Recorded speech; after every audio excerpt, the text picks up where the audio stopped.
خدا به او ملت سروری داد که تقدیرش به دست خویش بنوشت.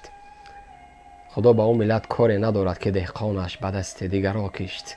هیچ کس برای ما و شما زندگی سالم، زندگی آسوده، زندگی که آرزوش میکنی برای ما و شما نمیکنه تا زمانی که ما خودمون قلم در دست نگیریم، تقدیر امروز و فردای خودمون روی صحفه ننویسیم. ما خودمون تا زمانی که یک برنامه درست نداشته باشیم هیچگاه سربلند نمیشیم. با امید کسی نباید شد، با امید چیزی نباید شد.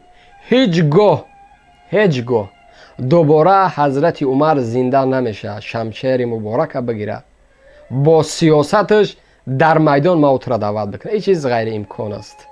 هیچگاه خالد ابن ولید پیدا نمیشود، هیچگاه حاجی عمر پیدا نمیشود در میدان مسکو بره بگه شیطان واقعی در داخل تاجیکستان است. نمیشود، مطمئن باشید. تاریخ چه اثبات میکنه.